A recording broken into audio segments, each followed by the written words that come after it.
Boom, bada, bada, bang. And we are rolling. Hold on, turn my thing up so I can listen to this little podcast thing here. Hold on. I want to hear what he got to say. Come on, go up. Yeah. And let me see.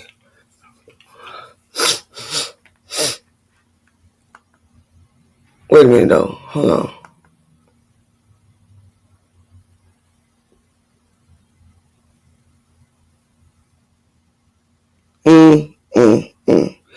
Let me see what Tatiki say. She said she don't care about. Wait a minute, how she don't care about her own sister in jail, though? That's Tasiki. I'm just not reading the thing and say, oh, Tasiki don't care. Chrisean Rock's sister, Tasiki says she don't care about her being in jail. Like, I didn't know they was beefing. She beefing with her own sister. I didn't know that. I didn't know she was beefing with her sister. And they the one, I think they look more alike. Down.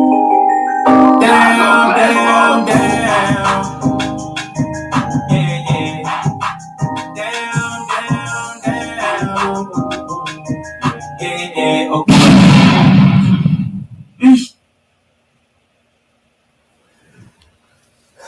Go ahead, get through the talking, man.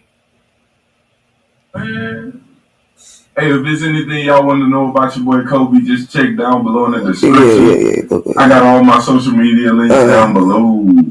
Twitch, TikTok, Instagram, Snapchat. All those links will be left in my description. Just make sure y'all check those out for the game. But as y'all see by today's title, we got Chrisean Rock's sister Tasiki says she doesn't care to speak on her currently being in jail. That's expected. If y'all expected Tasiki to care about Chrisean Rock being in jail or care about her getting arrested and not having nobody to watch Junior, y'all thought wrong. Tasiki got what she wanted out of her end of the stick. She never really messed with Chrisean Rock. She just wanted Chrisean Rock to put her on. She got put on. She got rich. She made a name for herself. And now she don't care about Chrisean. Point blank. That's just how I feel about it. Y'all can attack me for it in the comments if y'all feel like it's something else. But that's just my opinion on it. I never really felt like Tasiki cared about Chrisean. I feel like she just wanted to get put on. She just wanted to be in Chrisean Rock's situation, predicament. She just wanted to be in Chrisean Rock's shoes. She wanted to be a rich one. She wanted to be the famous one. She wanted the clout. Well, she got it. And she got it, and now it's just like, who is Chrisean Rock? I don't care about her. Yeah, I mean, don't even know if that's my sister or not. Like, she just kicked it to the curb. Well, Chrisean the one that's stupid. You know? If you knew that about your sister, why would you put your sister on and you know she don't care about you? Make sure y'all. Like, come on now. I don't think she knew it. No. Chrisean said that before that girl didn't care. You know what I'm saying? Then you gonna still put her on though, and you see that she don't care about you or your child or your situation. No, she should have picked one of the family members that do really care about her to put them on. If that's the case, sure, don't be stupid all your life. What the fuck?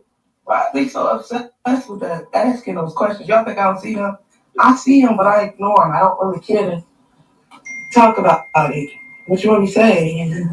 What do you want me to say? Now, Chrisean, I listen to Tasiki coming out because everybody trolling her, asking her what she gonna do about Rock, what she gonna do. She said, "What y'all want me to say? Like, what the hell?" Like, and y'all just being messy because y'all know she don't care nothing about Rock. So for y'all to go on her live and ask her about Rock constantly, y'all just being messy. Y'all trolling. Y'all know she don't care about that girl. Leave her alone. I know that they not rocking with each other. I mean, I don't watch reality TV, but I know they was on Baddies East together, I think, or something like that. And they were saying that Chrisean set her sister up to get jumped. Then I remember they was throwing water on her. It was a whole thing. Like, that's what I do remember. So I don't know if they started beefing from that incident, but they was cool at one point. You know, they was family. But like, it's crazy how I feel like they been beefing. Chrisean, yeah. One sister coming at Chrisean about the damn business shit that's open for her. The other sister coming at her for, oh, you ain't helping our mother, you ain't helping our brother. The other sister scamming, trying to get money for her. Yeah. Hey, my Deuce got like 12 kids, gang. My Deuce was getting them cheeks, she was getting them cheeks beat up. She got like 12 kids. So Chrisean got a lot of siblings. It's like 12 of them. It's about 12 of them. Yeah. That is true. She do. Tasiki, she the one that's trying to blow up like Rashawn. She doing baddies, fighting. She got the little music career public. So she like, look, keep me out of this shit. I'm focused on me. But because she is Krishan's sister, everybody know her for being Krishan's sister. So when she get online, people is gonna ask her about this shit. It's just a damn shame. We know her for more than just being Krishan's sister. This is one of Krishan's sisters who wanted to be Krishan, who wanted to be like Krishan, who wanted to get put on by Krishan. And that is she owned to the reality and the music and the getting the money. She don't care nothing about Krishan. So we know her for more than just being her sister. Dang, like how many siblings Krishan got, and like nobody's really getting along with each other. Everybody's beefing. But that's normal in most cases. Like everybody beefing whether it's over money or man or woman. Yep. It's most family cases, bro. It be family like that. They do. It is family. You family, y'all get together. Family do that. Build some shit together. Like y'all started empire. Everybody helping each other get money. That's how it should be. For the jealousy and hate, that shit would tear some people apart. They sure will. Bro, in this black community, I hate to say it, but in this black community, it's hard to have a full family. Bruh, nah, he down. Hold on. Family where everybody loving, genuine. Hold on. Now he down bad for saying black community because that's in any community. I don't know why he would think that it's just black community. That's any community. They just don't talk about it as much as they do it with black folks. That's just like with the Diddy situation. Most of the people are black people that was, you know what I'm saying, going to his parties and going to that after party orgy situation. It was mostly black people. You really did not see a lot of white folks, you know, in that in his after whatever, what is the orgy party, whatever he was having. You ain't see a lot of white folks. It was mostly black people. And he did the party, yeah. The after party, you know how he always say it'd be like the first party, right? Then he say, then after that, yeah, he said it's an after party. You know, after the, you know, this is the thing. He said it's a whole. He said there's a totally whole different party. That right there should let you know he cutting up. He cutting up. Yes, he's wild, but it was mostly black people. That's what I'm saying. That, and it's so sad how nasty niggas. Just crazy, boy. That is crazy. Hold on. It's mostly us. Care about each other. No arguing, no fighting, money's not involved. Like, it's hard. It's rare you see it. I'm just gonna be honest. A lot of y'all gonna disagree. A lot of y'all gonna be mad that I even said this, but it's true. A lot of black families don't get along. They having problems because of like money or like it's just the little stuff, y'all. Y'all know that. Y'all know I ain't lying. Come on now, let's be 100. Y'all know I ain't lying. What y'all think about this? Almost. But for y'all to go to Krishan Rock's sister Tasiki live and ask her about Krishan Rock, y'all already know. Y'all was being messy. Y'all was trolling. Y'all know that girl really don't mess with Rock for real.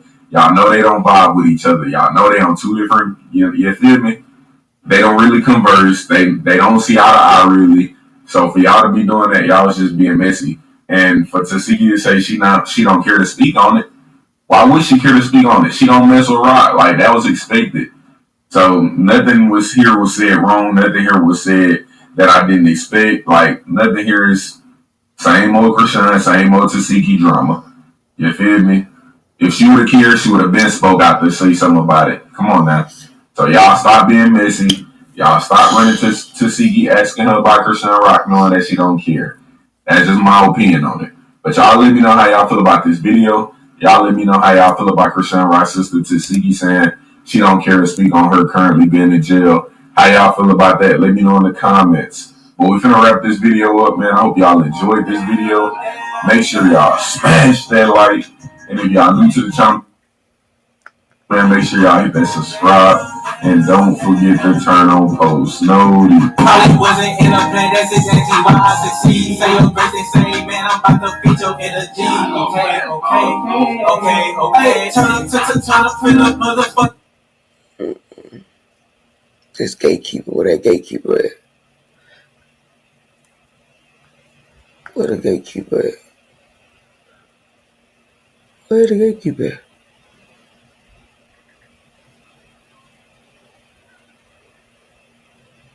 What, that's an hour ago? Hold on. gatekeeper. Now you see, okay, so now you see right there. I think it's called in that little thing, or this little floor right here. This is crazy. She called CPS after finding out her daughter's little friend was what? Okay, that's some other stuff going on. I'm looking for the gatekeeper. Where's the gatekeeper?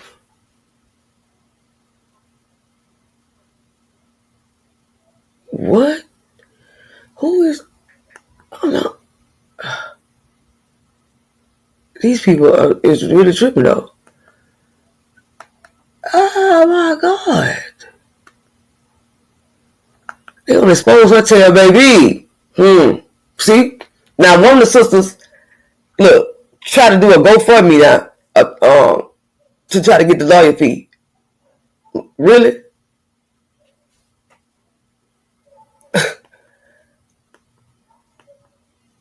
That's crazy.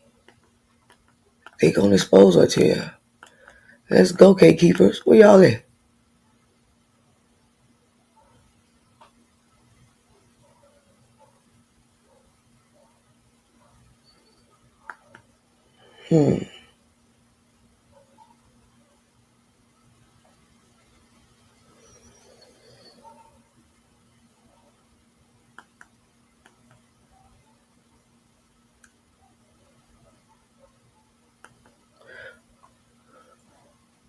No longer mother.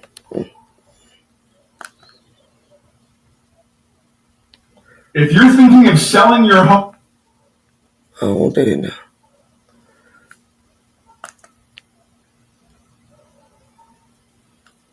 Because it seems she thought her legal situation was being handled. All that matters.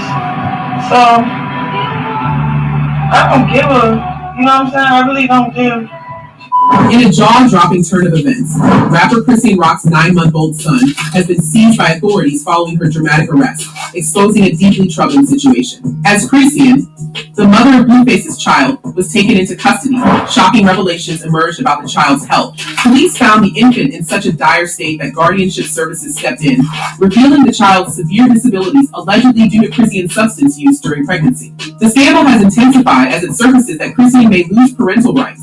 Stay tuned as this explosive story unfolds, casting a shadow over the celebrity couple's tumultuous lives. Ain't gonna get you views, it's not gonna get people watching, so yeah, talk about what's most funny, talk about what's most popular.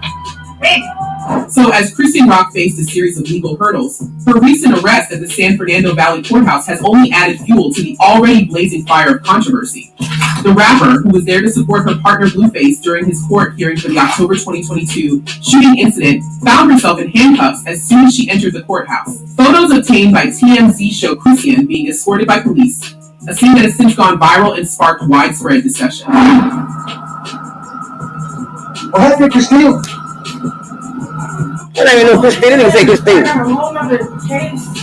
Chrisean's arrest was not just a spontaneous act of law enforcement.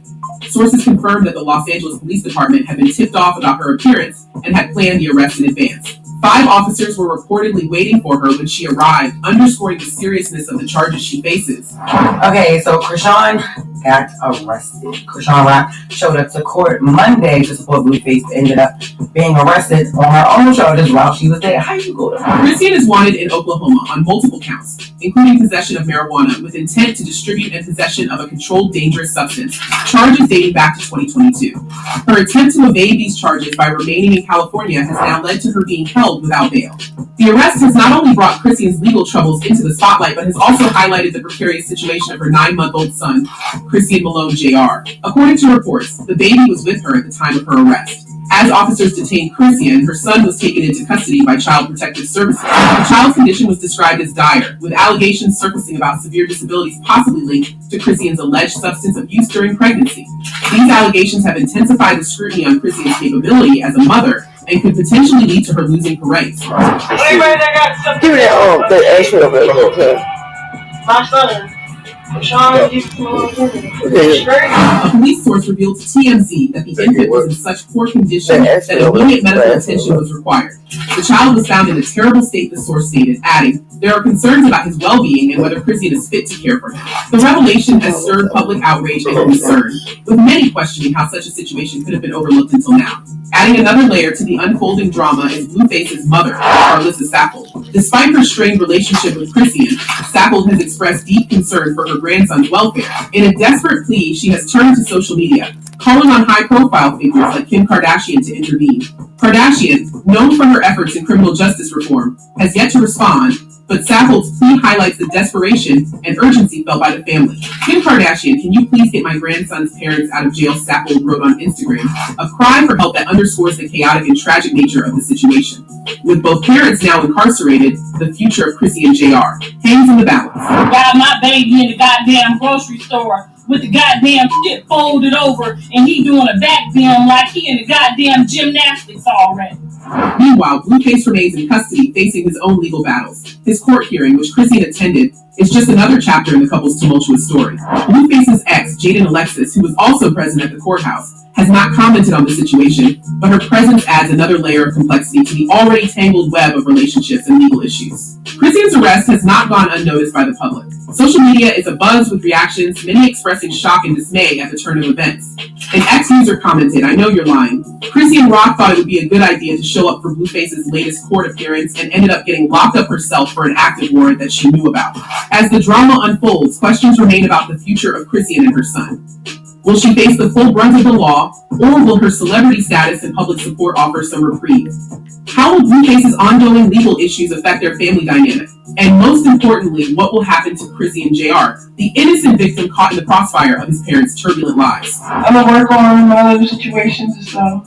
That's all about it. But Rumors about Chrissy and son are not new. For a long time now, fans and close family members have been pointing out that she's a terrible mom who is only interested in social media drama. Take, for example, the now infamous video from the video shows Chrissy holding her newborn son in a carrier, his head unsupported and dangling precariously.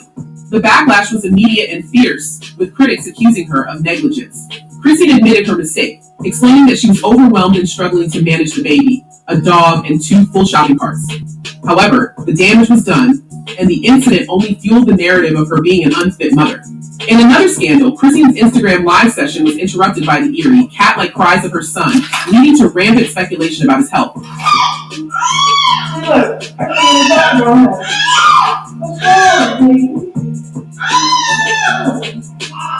Followers suggested the cries indicated cry-do-chat syndrome, a rare genetic disorder. This theory gained traction after Blueface shared a since-deleted tweet about their son's swollen genitals, hinting at a possible hernia and implying that Christian had delayed the necessary surgery. The public reaction was a mix of concern and outrage, with many questioning why such a serious condition was being handled so poorly. When they were here last time, him and Krishan was pregnant. Y'all were doing all that smoking and drinking here in the thing. Did you not know that she had a baby on the way that day? Social media has been a battleground for the couple, with both Christian and Blueface using their platforms to air grievances and hurl accusations. Blueface's claims that Christian drank and smoked during pregnancy, potentially contributing to their son's health issues, have only added fuel to the fire. Christian, in turn, has accused Blueface of being an absent father, more interested in publicizing their troubles than providing support. The tension between the two has been palpable, with their son caught in the middle of their ongoing feud. that's all I want to sit up and talk about. My baby's blessed from the head to his toe. Like, what?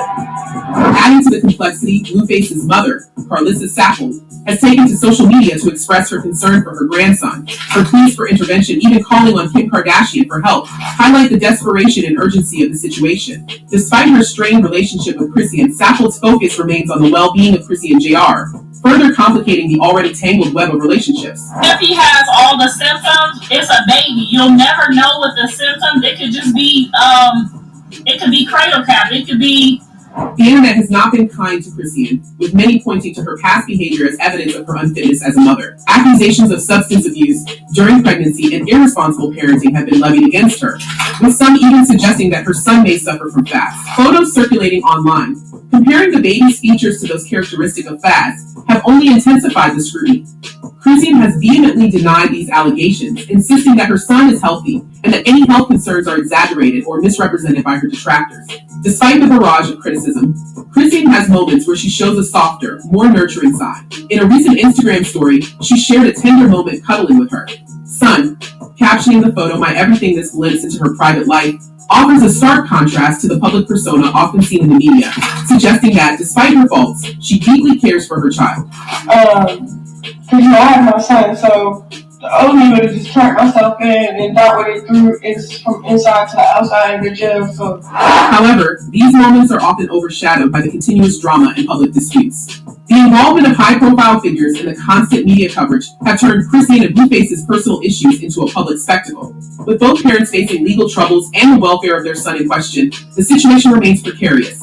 Public opinion is divided, with some sympathizing with Christian's struggles as a young mother under intense scrutiny, while others condemn her actions and question her capability to care for her child. like, being a single mother is one thing, like, you get overwhelmed and so much be, like, going on around your head. As the legal battles continue and more details emerge, the fate of Christian Jr. hangs in the balance. Will he receive the medical care he needs? And will Christian be able to prove herself as a fit mother? Or will the relentless public pressure and ongoing legal issues further complicate their lives? Only time will tell as this saga of celebrity, controversy, and motherhood unfolds, keeping the public riveted and speculating about the next twist in this tragic tale. Public opinion on Christian Rock's arrest and her son's welfare has been a hotbed of discussion, with fans and critics alike voicing their thoughts. The social media landscape is buzzing with varied and often conflicting opinions. One user bluntly expressed their frustration Chrisean Rock is a whole damn dummy. How do you go to court with pending charges? This sentiment highlights the bafflement many feel over Christian's decision to attend Blueface's hearing, despite her own legal troubles. Another commenter reflected on the broader implications of Christian's actions lesson of the day: there are young fools. Go to court, pay your fees, fines, and child support, and stay free. There are also voices of concern for Christian's well-being and the well-being of her son. One fan wished for a more peaceful approach. "I wish Christian would go somewhere and relax with her baby. What is she doing?" This comment reflects a desire for Christian to prioritize her child's needs and step back from the public eye to focus on her responsibilities as a mother. It hints at a hope that she can find a way to balance her public persona with her private duties. So what do you think about Christian Rock's recent arrest and the impact on her 9-month-old son's future? Do you believe Christian can turn things around and prove herself as a fit mother, or is the public scrutiny justified? Leave your thoughts and opinions in the comments below. Until next time, stay tuned and stay curious. I know that's right. No, that's right. Me personally, I hope she do get herself together for the sake of that child. He need to get himself together for the sake of the child. It seems like they pass that child around like basically looking at him as a cash cow, if that's how you say it. But yeah, it's just messed up. Like, you don't even know what to think when it comes to their relationship with her and Blueface, because she be so much back and forth, and like she at one point realized that her relationship is very, very toxic, and still was like she don't care. So she's not stable. I feel like she's not stable enough right now to even take care of a child, because if you realizing that your relationship with your baby daddy or with anybody is toxic, and you still be like, okay, it's cool though. Yeah. So hold on.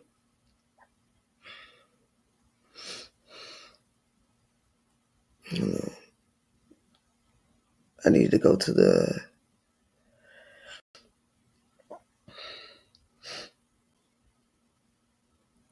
It's not letting me take it to the one I want to take it to. Send it there. Oh, there you go. It's on there. Is up there. Right. And I say that, number one, you got 6 baby mother. Yeah. You going for biblical. Wait a minute, hold on. Let me go back, y'all. Go. They have the ability to be extremely successful when they have a deep layered understanding of the world. Not from a... Go back.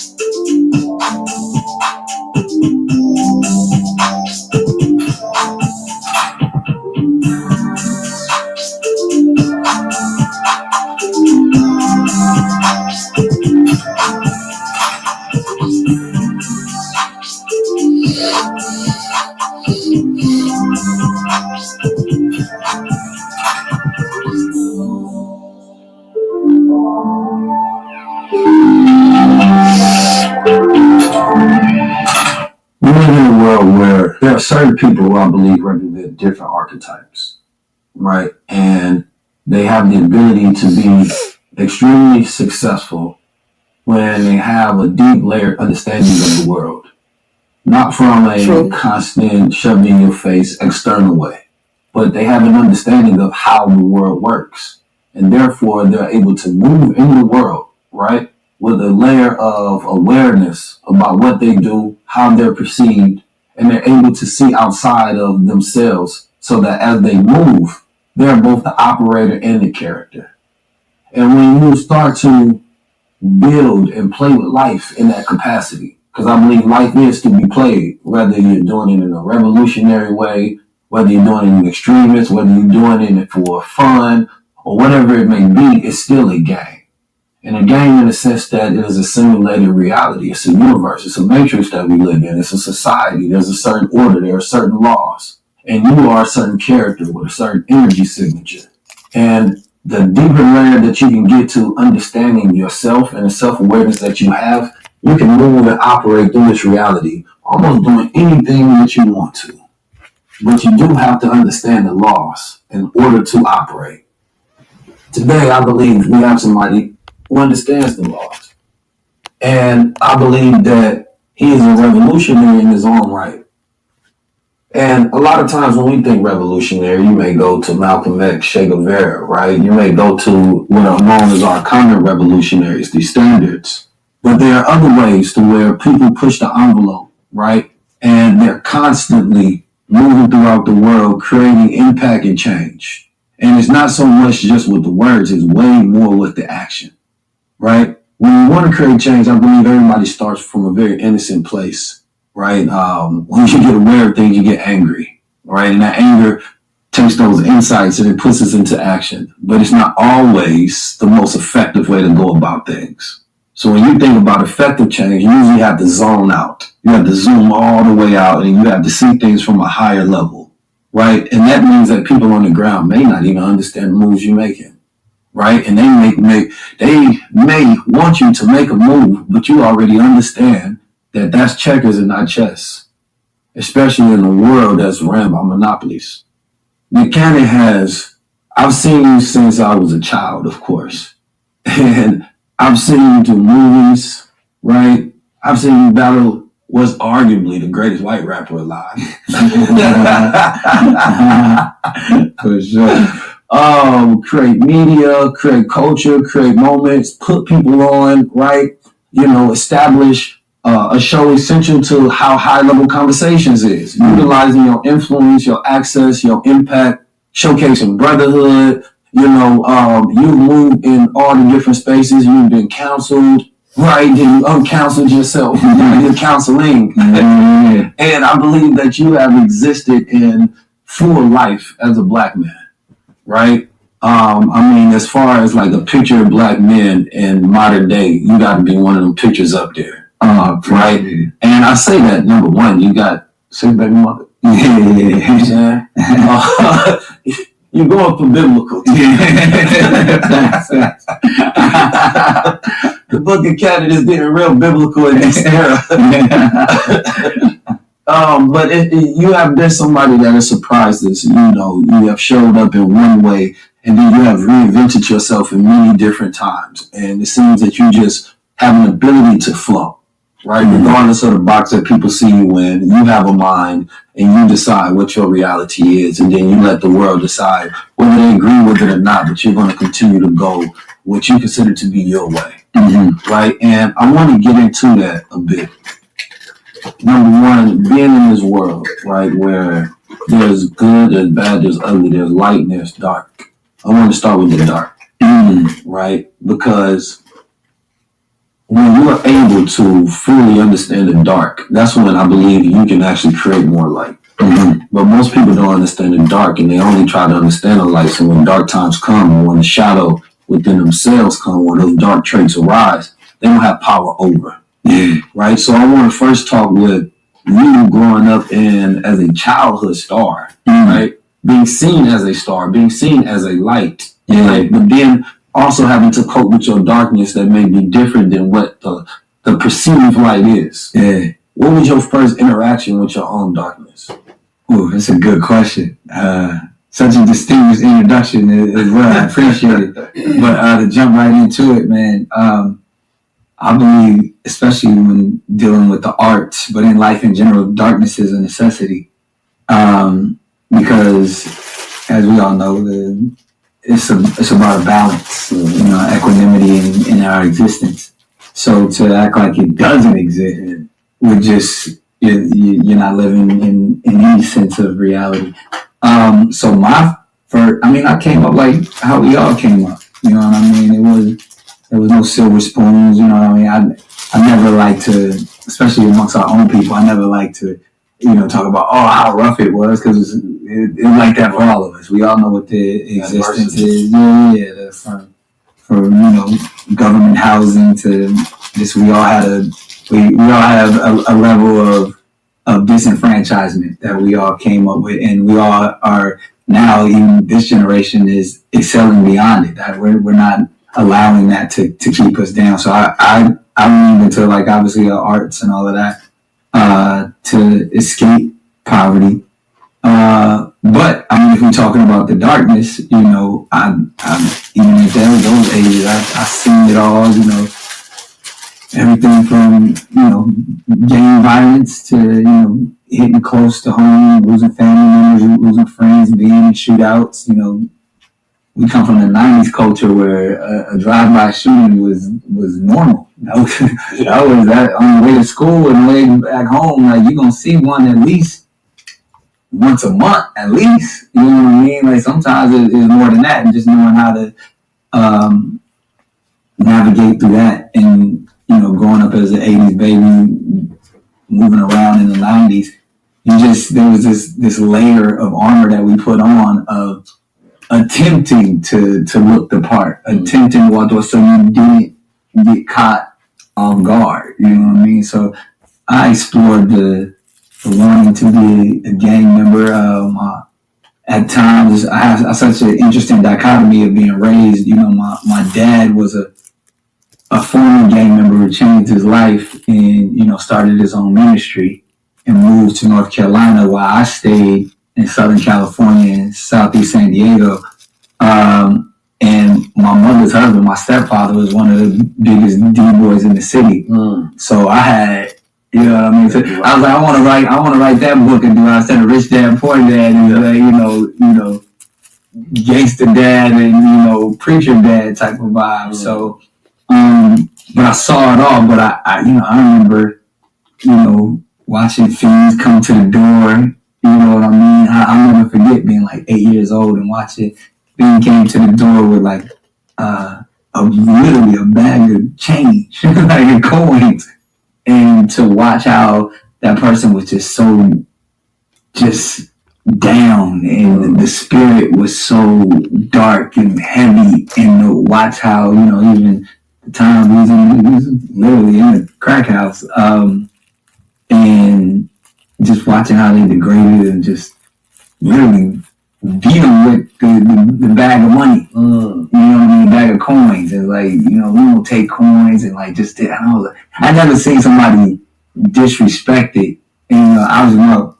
Step Pops was in higher rank, so he didn't do it. You know what I mean? He was off, doing whatever. But whoever was serving at the door Well, I think I might have been playing video games or something like that, but like that was one of the first things that I had ever seen that like still in my mind is embedded in like, damn, that's like I was fascinated by that life. All the things that came with it, you know, when I saw my step pops, he had the Cadillac with the gold Dayton, he had the gold rope, the gazelles, like everything that was, you know, fly. But that was the first moment where I saw the darkness. It was like, ooh, I don't want to be a part of this. I had admired everything up until that point. And I didn't even really know what was going on. You know, like 8 years old, my older homies and stuff like, you know, Team 12, they told me what he did. Like, I just thought he had money. I mean, it was like, nah, he a drug dealer. And I was like, for real? And then when I started putting all the two and two together, I was like, oh, wow, this is heavy. So those are like initial memories in my mind of like when the first time I ever saw some dark stuff. And then, you know, going on, you know, see, like I said, you know, being 10 and seeing, you know, one of my homies get shot, you know, in the head with a shotgun, you know, having to go to his funeral. And all of that stuff started weighing on you a little bit later. And then, you know, then it was just the regular, like, trying to put on a facade of being, you know, gangster, tough in the streets to, you know, from khakis and chucks was my everyday attire. You know what I mean? Like all the way up until, you know, really until, you know, high school still. But before that, we was, you know, that was a time of menace to society and what it is. So we was trying to just look the part and do what everybody else was doing. Nah, that's deep. That's interesting. I mean, because, you know, I can relate to a lot of that. Yeah. And it's interesting about the idea about like morals and like darkness as far as when you grew up in adverse environments, what's acceptable to you. Yeah. Right? And those things you also correlate with so many other things that, yo, like, I grew up with this is nothing. Yeah. So the goalposts move so far back to you as far as like what's morally corrupt, like what I can get away with or what I can do in the world, like, because if I'm not beating a crackhead, you're not that bad. This is how you start to I mean, position yourself morally in the world. So this is why people who grow up in those environments, of course, you know, it's not until you go to another environment and be like, wait a minute, that wasn't normal. Right. This is more normal, and this is the standard that I should live by. Yeah. Right? So that's why I don't judge, you know, our people, especially that come from these situations and circumstances, because the goalpost is different. Goalpost is different, but also, man, we all dealing with sickness. There's a sickness, you know, or darkness or sickness, however you want to use it. Like, no matter what walk of life you come from, we all have been through something, and we all struggling with something, for sure. You know what I mean? That's why I try to enter every space with empathy, you know what I mean, and compassion for everybody. And that's, you know, we are from, you know, going to Cook County to facilities out here, joining in different spots where I go in these, you know, prisons and facilities of incarceration. And I'm sitting across from killers, you know what I mean? But some of the wisest, most intelligent, most compassionate people you would ever meet. But life happened, you know, sickness happened, darkness happened, but we don't have to forever live in that.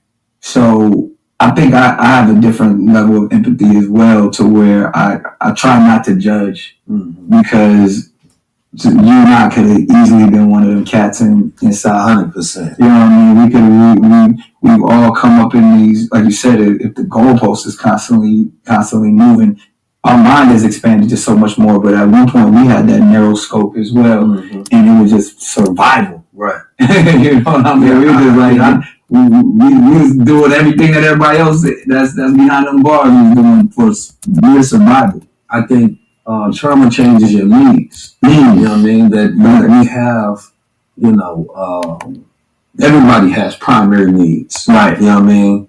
Connection, significance, growth, right? Contribution, right? But when you go through trauma, you need hello, y'all. I'm trying to multitask, y'all. Pattern of why Hey. Because you're seeking that first need, and the other one's secondary after that. Yeah. So people who grow up with insecurities and lack of love and connection, they want to seek more significance or seek more connection. Thank y'all for coming So in. therefore, the way they go about relationships is going to be Listening with different me. than somebody that grew up in a proper environment, right? They want to seek it based on growth. So they want to find somebody, right, that complements that growth because they want to constantly grow. They're thinking about their vision. When somebody, you lack connection, you just want to be connected with somebody. So your goalpost is much lower. You feel me? Right. For a connection because that's your primary need. So when I look at people, I think about like, you know, you understand life stories, you can understand where a person's decision become aligned with because growth make you seek skills. Yes. So you develop yourself in proper areas, right? And then if you focus on contribution, you're contributing for what significance, right? So that I can have a place in the world or a legacy. And so there's a way that each person should be aligned, right? So that they go about developing the patterns and, you know, fulfilling their needs in the correct manner. But we have a society where people are not particularly focused on needs. It's more so a desire-based society, right? Yeah. And then that's where capitalism and media industry and commerce all comes in. It's completely based on, you know, how do we get people to focus on their desires, their dark desires, more so, right, than their actual needs. Yeah. Because if your needs are fulfilled, we have no way to control you. Right. Right. If your needs are fulfilled, we have nothing to sell you after this. Right. You feel me? So that's why for me it's really like stripping and looking at ourselves as human beings and like, all right, why am I making this decision? Then once you identify that, you got to go back to like, damn, all right, what happened to me? What was that child that first needed that need that was never actually dealt with? And that became the adult that's still chasing that empty space. You feel me? So it gets to that place to where not everybody, but a large percentage of society is desire-based. The needs is completely unfulfilled, right? So they never get to an elevated place to where they're thinking above their needs. They're thinking above their desires. And that's when you're thinking about what you want to do for others, of service. That's when you're playing your imagination. That's a completely different life. That's true. Right? Yeah, that's heavy. That's deep right there. Funny when you put it that way. I was just studying really the ideals of the way society ultimately is ran as children. You know what I mean? And when you say like needs, like really it's fulfilling a bunch of children's needs. And even the way like religion is set up, that as humans, we always have to desire a patriarch. And that's where we build our God to be a father. You know, because otherwise, once you understand the God within you, or once you understand, you get to such a level and you become the one who's supplying the needs. You become the provider. You have a different outlook on, you no longer become part of the herd. You know what I mean? Like you it's when the sheep become the shepherd, to where in that process there's freedom. You know, but you know, like they say some people are very comfortable being the child. That's a fact. Until you step, you know, like you got it until you step into that patriarch or matriarch. But it's you know, there's the people who, so they say it's two types of people in the world. It's those who want to believe and those who know. You know, it's like those who believe are, I believe, I desire to continue to be. Thank you for watching, for liking the show. Teach. I'm trying. I'm a novice. So you know a lot. From your spaces, is that why you believe that? Because it feels like you almost have a responsibility, right? That you have to utilize your privilege, your position, your platform, in some capacity to make an impact. Because these are passion projects that you in that. Right. You feel me? These are not needs based. They're not income based. It's like you doing canon classes, impact. Like is everybody doesn't have that that system of values to where they feel like they need to contribute to society Yeah. in a meaningful way. Yeah. Some people is, I want to get my money and I'm going to do for my family. Right. And that's all I need. Right. Right. And then from there, I'm going to work within my circle. And as long as I'm good to them, and most people are good to them, so they're good to you because you need those connections. And Right. we just individuate and it becomes selfish, and this is our life. Yeah. We can always justify it, right? Because you'll live and die and say that was enough. Right. There's some people that say, nah, like I have an undying, unyielding fire that has to be fed and it has to be fanned. And until I produce, or I have to live a life of impact, right? And change, and you have to be a disruptor. Otherwise, you don't feel like you're living. Yeah. I don't know what that is, man. Like, I can't even explain it, to be honest, because I guess it's just in me. You know what I mean? It's in my DNA. I wouldn't necessarily call myself a leader, but it's just almost someone who is a trailblazer, someone who wants to at least march to his own beat, and then if people want to follow, they can. But as we know, kind of come from the same understanding of like just being a truth seeker. And then you leave it out there for however people want to embrace it, but then also being the blessing and the gift that I have with the arts is you can just do something and let the people interpret it and it'll be here forever. I try not to pontificate, try not to get too preachy. One, because everybody's doing it. You know what I mean? So it's like, all right, well, this can't be the gift. This can't be the blessing. I mean, and then everybody's not gifted at it. Yeah, but I was like, then there's brothers like yourself who just are at a high level of offering and communication, and it's like I think when we have a village, you know who your pillars are, your speakers, and you know who your artists are. You know, like and I admire so much. That's why most of the time I'm interviewing. You know what I mean? Like I'm not really trying to get up there and say this is how you should do it. Right. I hope that I have the ability to teach through my art, or even through my But that's a form of leadership. Yeah. Leading by example. Yeah. Because as children, we learn more by watching. Yeah. You know what I'm saying? That's right. Well, if you're doing this, and I was explaining how like we got a society right now, right, that everybody is dissing each other and beefing with each other. Yeah. But it can easily see why, right? When normally, let's say you do Canon Clash, and it gets views, thousands of views. That may make somebody want to do it, or they may look at you as an outlier to be like, well, he can only do that because he has his access, his celebrity, he's rich, he got this, right? He's comfortable to be able to do that. So you're then seen as an outlier. That may not persuade a mass amount of people to want to do that same thing, right? But then if somebody else that's doing it, that may not have, right, those other things, then they say, wait a minute, is he rewarded for having a platform, right, to where they're speaking about consciousness and intellect?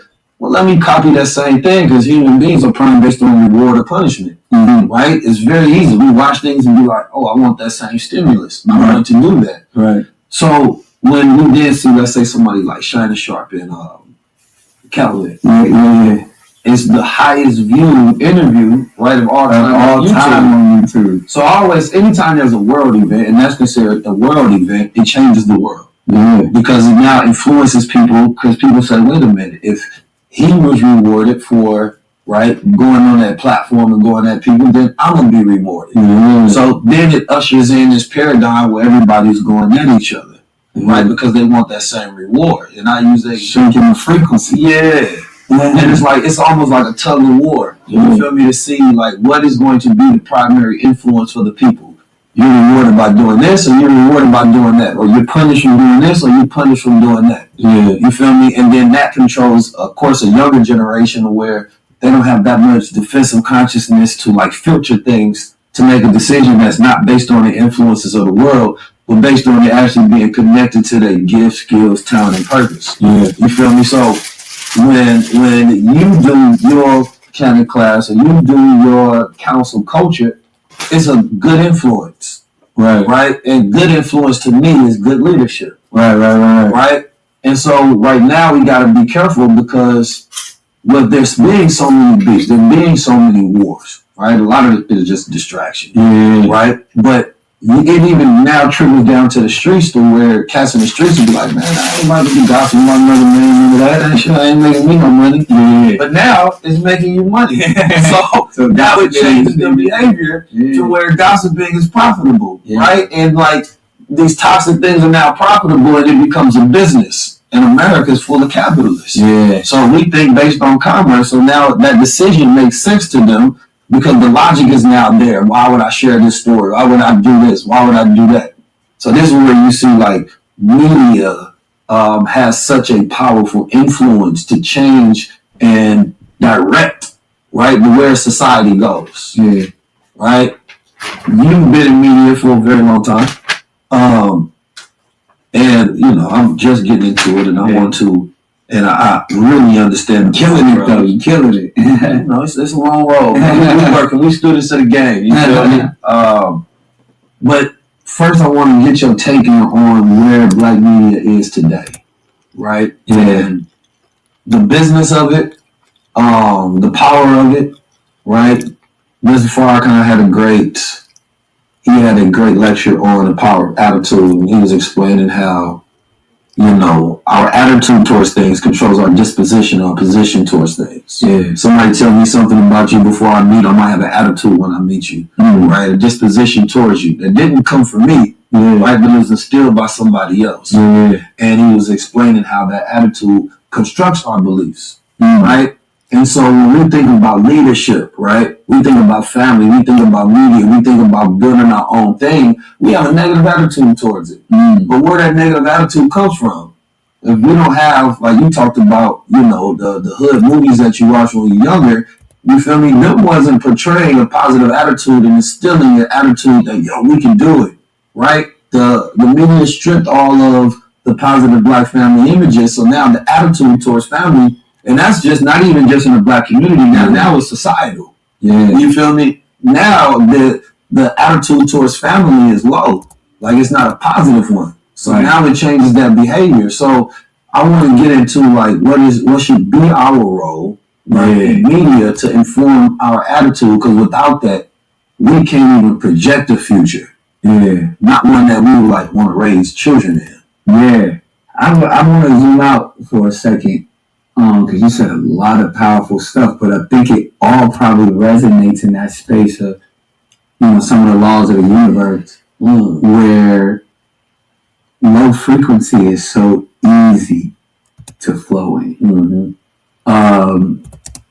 Conflict is attractive in every aspect. From you take it all the way back to gladiator days and beyond, you know what I mean? Like, where people would gather in the Coliseum to see, you know, a man fight an animal, two men, you know, battle to the death.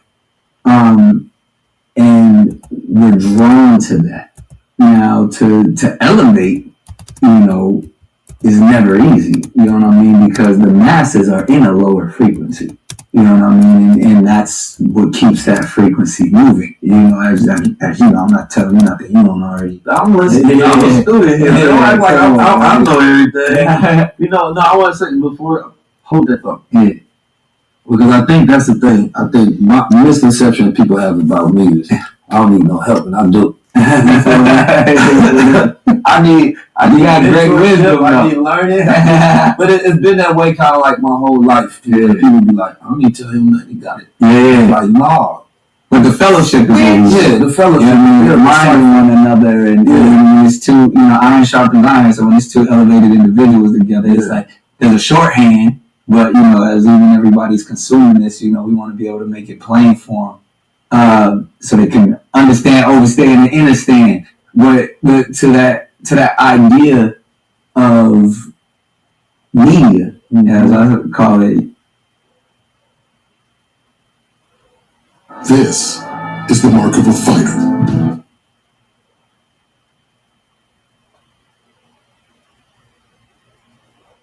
understand? I chose to. You understand? They want to make up the stories they want to make up. That's Gene talking. You got a lot of people making up stuff. This is part one of it. Come true. Yeah, they part one. They don't say nothing. Him and Jaguar White.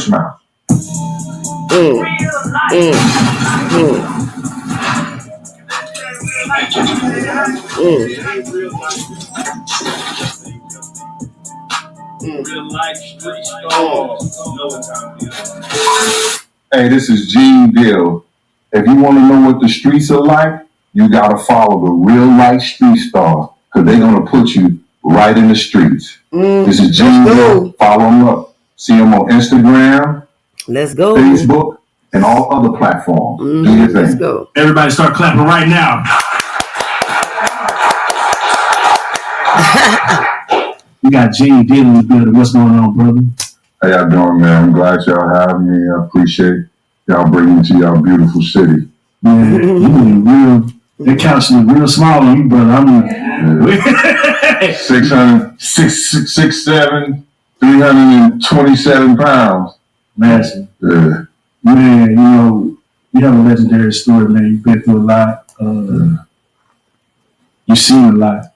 I want to get all the way into it, man. First off, bro, you from the STL? St. Louis, Missouri, born and raised. Man, depending on what part you're talking about, you in the trenches. North Side, North St. Louis, and then I moved to a subdivision called Wellston. That's the place Nelly said when he got a problem, he go get his Wellston niggas. That's why I'm from Wellston. So, give us a little childhood memory about growing up in Wellston, you know, for anybody who ain't never been to that side. Well, you know, I got 2 books out, bro. One book is called Gene Deal, My World of Bodyguard and a Hip Hop Star. And the second one is Gene Deal, Life After Death, When Bodyguard and Hip Hop Star. The first book tells about my childhood. Growing up in Wellston, I met my mother at the age of 12 years old, where I moved out from St. Louis, from the north side, to the Wellston, Missouri, where my mother was at. Wellston is it's the ghetto among ghettos. There's only 6,000 people. People ain't stopped at the stop sign when you went to Wellston. So if you know what they're talking about, when you came out of Wellston, you had to educate yourself, because the school district, if you came out of high school, you probably had a 6th or 7th grade education.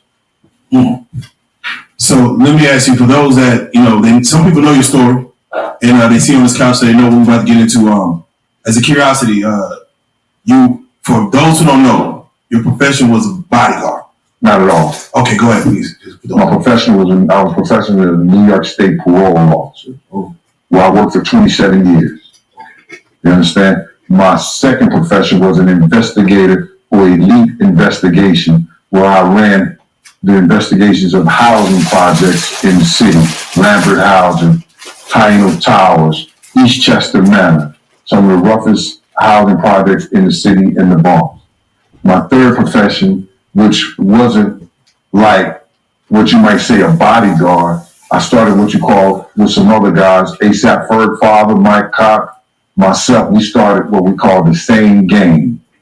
The Same Gang was a group of guys who, at the time, Harlem was coming up. Instead of them having cliques and they call cliques and crews, instead of them having gangs and stuff like that, we were people that partied together, you know what I'm saying, had a lot of fun, gave picnics, and that's where you got your guy Sean Combs came in when we brought him into the Same Gang. So I was like what y'all call now an OG, because I started it, you understand? So then Puff had some problems at the place called the Building and the Red Zone.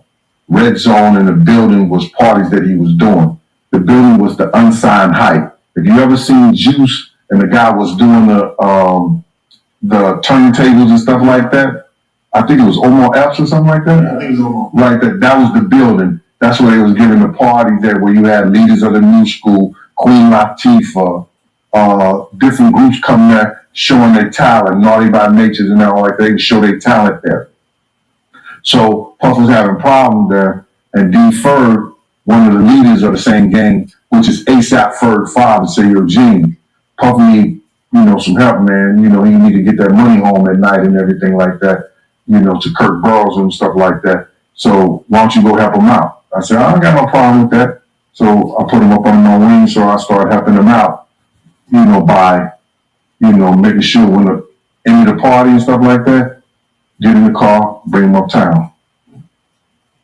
So to answer your question, I'm sorry about that. My profession first was, like I said, parole officer, and investigator, which it was with the housing projects and stuff like that. Then that bodyguard thing was just me looking after, people that was in our crew and clique. So is it safe to say that you were familiar with like the music industry of some sorts before Puff came to picture? Well, I think that I got involved with the music industry because a guy named Tim Dog. If you know, Tim Dog is not the one who had the that F. Compton thing. Tim Dog was one of the A&Rs for Uptown Records. He went on to be a president of Island Records, the president, I think he was the president of A&R over Arista Records. They was having problems at parties, because dudes in New York didn't think they could wait online. So I became that dude that got a clique together, got a crew together, and we started doing security at the front doors at all the Uptown Record parties, all the parties that Tim Dog, Butt Naked, and different people was giving. You understand? And whereas that people didn't try to bum rush the door no more. People didn't try to, run up in the parties, and you understand? So I became famous with that. You were like a problem solver or a problem deflector, I guess, if problems come to the door. Well, it wasn't.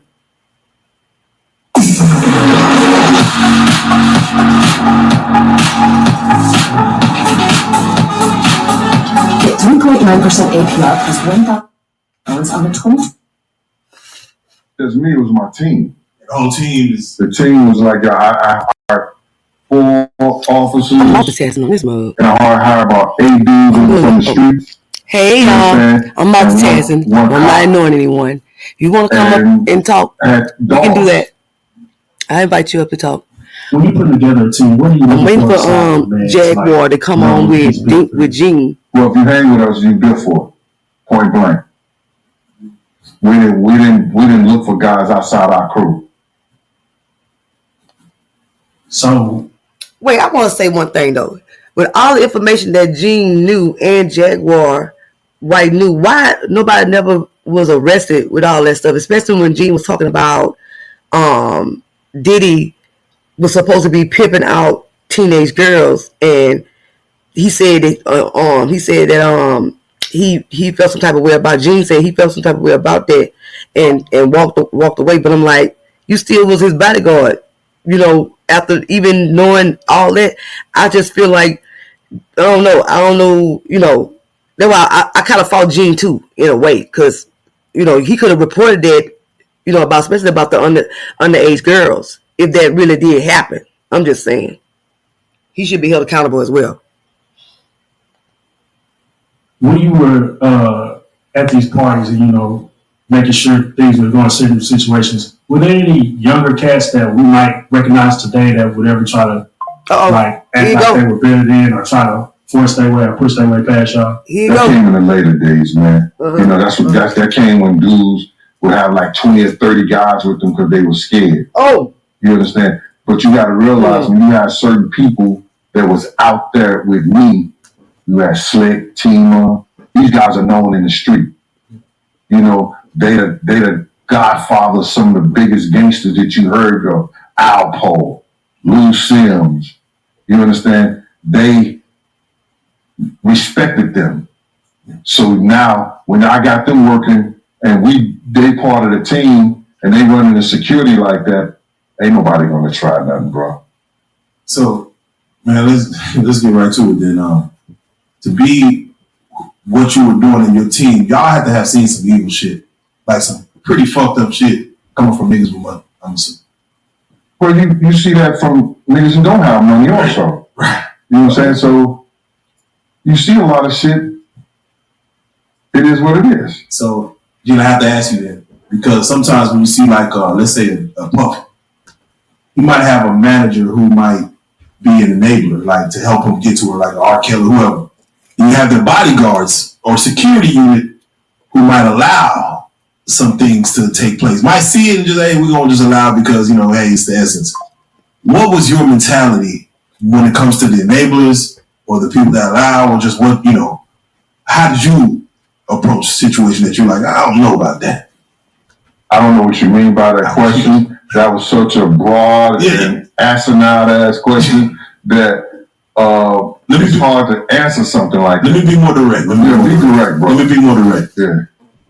Were you an enabler, or did you allow or see stuff that you're like, man, I ain't gonna jump in that? Bro, yes. Criminals do crimes with criminals. I've never been a criminal. You understand what I'm saying? Gotcha. So now, if you're looking to answer something about Puff, Puff ain't the Puff. Puff had different phases of his life that y'all don't understand. And let's get down to the nitty gritty of it.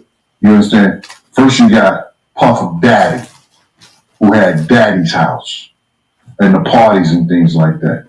Then you had Puff. You understand? Then you had Diddy. Then you had Brother Love, and then Love. I had Puff around the stage when he was Puff Daddy and Puff and Son of Diddy. Not the new Diddy that they gave the diddler and everything like that. So he ain't the guy, he wasn't the guy that y'all see now back then when he was in Harlem. You understand? He was the guy that our crew chased down the street because he was trying to be a part of it, and he ran. You understand? We brought him back, beat the shit out of him, hit him in the head with cake spoon, champagne, and all that other shit like that. He wanted to be a part of us. He was the one who used to beg, don't go to the party, please, please, I'm on my way. I'm on my way, so he could walk in the club with us. You understand? So to answer that question, bro, you're not doing nothing that's going to cost my livelihood. You understand? Wait, I understand. I thought that he knew about all the stuff that was going on. But I'm confused at this point right now. Because he said some stuff, like I said, that he knew about exactly about the underage girls. That he said Diddy told him I'm gonna drug them up, let them drink, and then I'm gonna pimp their A out to my boys. That was Gene said on one interview. So he knew some. I don't know. He knew just this. Okay, y'all. Let's comment in the comment section, y'all, because this is ridiculous. You're not going to do anything in front of me to cost my livelihood. You understand? Now, have I seen some shit? I seen a dude come up in the club and blow somebody's head off. Mm-hmm. I see the smoke running through the crowd trying to get to the lights. You understand? At a New Year's Eve party. So now I see this guy laying on the ground with his head tore down to the white meat. Did I know who did it? No. Did somebody tell me it's about to happen? Yes, they did. Yo, Gene, somebody got a gun in here. No, they did. We searched everybody. He came through the back door of the kitchen. You understand? Yeah. Because it was a restaurant that was giving a party. The guy came through the back. I run and turn on the light. As soon as I hit the light switch, you see, pow, and the gun smoke. Dude ran. That's the kind of crazy shit we see. You see girls having sex in the bathroom. That's crazy shit. You grab them with the guys and you throw them out the club. You understand? Yeah. So it gets like that. Right. I have to ask real quick. Diddy's pops. I saw you. There was you had mentioned that as far as Diddy pops, his dad was murdered. Yes, sir. Yeah, that I didn't know. Did you know of his pop? I didn't know of his pop. I didn't know jack shit about his pop. I learned from his pop from one of the biggest gangsters in Harlem, New York Freddie. Right? The police said they went to New York Freddie house in Mount Vernon, and he had stacks of $100 bills 6 feet high in the whole basement. That's how much money he had. He was the one who started Russell Simmons. They won't tell y'all this story. He was the one who started Russell Simmons into the music business because he had a. These Supreme Court justices stood before the Senate to get a job in the highest court in the land. To work for. So now, New York Freddie want to talk to Big Gene. One of his lieutenants back in the day, if you can see his story, his name was Omar. Omar was our OG from 112th Street, 114th Street. They used to come around with us. They used to love the food I used to cook because I'm a hell of a cook. Okay, you know Gene. So now, Omar said, yo, New York Freddie want to talk to you, Gene. I told him he used to bodyguard Puff. Because he want to talk to Puff and tell Puff the real story about his father. So I said, yeah, all right. So I'm like, New York Freddie. I knew my history. I knew what New York Freddie was about. So I went and took a meeting with New York Freddie. He told me, New York Freddie said to me, he said, yo, man, I've been trying to get in touch with Puff. Russell Simmons, none of them take my calls. It's all good. He said, I want to tell Puff the true story about his father. And I said, you're all right, okay, you know what's up. You're going to listen to those guys. You understand? So New York Freddie said, Puff father sold some drugs to one of their undercover guys. You understand? They arrested him. Because they had cops on the payroll to, you know, see what you're about. He said they brought him the tape and the written confection that Puff father signed. So I was like, yo. He said, we gave him $10,000. It was a New York City cop that he worked for them. He said, we gave him $10,000. Puff father said that he only told because he had a wedding to go to, which I thought was hilarious. You know what I'm saying? This is coming from New York Freddie. So he said that I wanted to talk to Puff, but he wouldn't take my call, he wouldn't see me. He said, I wanted to let him know that I told the guy, y'all got to get rid of him. Y'all brought him in, y'all got to get rid of him. So all these people talking about he worked for Frank Lucas, he worked for that part like that. He may have gotten some things from them or whatever, did some work. Nah, he worked with New York Freddie team. And New York Freddie told the dude to get rid of him. Now, if Puff father was all that big of a gangster and he was all that and everything like that, why is he driving a cab? None of the gangsters in Harlem drove cabs. They drove Cadillacs, Rolls Royce, Mercedes, etc. You understand what I'm saying? So now, Puff father get murked by the dude that brought him in. And New York Freddie said to me, he said, I wanted to let him know the dude that was crying at the hardest at the funeral, carrying the casket, was the one who killed him. Damn. So now, this is crazy to me. Damn. Right? About a month ago, I told that story. Right? Wait. You gotta be a horrible person to carry the casket and crying the hardest at a person funeral, knowing you was the cause of this person being dead. Boy, you gotta be heartless. Oh my God, you gotta be heartless. I'm talking about black heart, dirty low down. A young lady, a woman who was dating Puff father, hit me on, which are DM me on the Instagram. She said, Big Gene, she said, thank you for telling my story, that story. He said, I was dating for Puff father. And I went up to Flash Inn. It was a thing on 155th and McCombs Avenue in Harlem. I was waiting for him the next day because he had told me the day before he was killed that to meet him up there. He said, New York Freddie and all their crews up there laughing and joking, and they knew about Puff father that got killed. So now I knew why they was doing that. Yes, sir. What made you leave Diddy's side? Who said I left his side? You said what made him You said what made me leave his side? Yeah. Oh, yeah, the whole Puff, ASAP Ferg father went to Puff, and there's two reasons. He asked Puff to do a favor for him. He was in a certain situation, and I took him up there.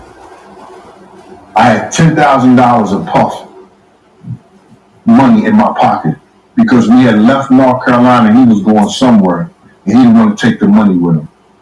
And this was about 2 weeks later. It was a week before my birthday, like 4 or 5 days before my birthday. He said, yo, I want to go up to the office and talk to Puff. I said, all right, come on, take you up there. So then he went and talked to Puff. He had some designs.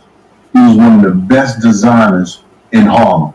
He had a clothing company on 145th Street. And, yeah, that's ASAP Ferg father. So now, into the flow. Yeah, he the one designed the Bad Boy logo.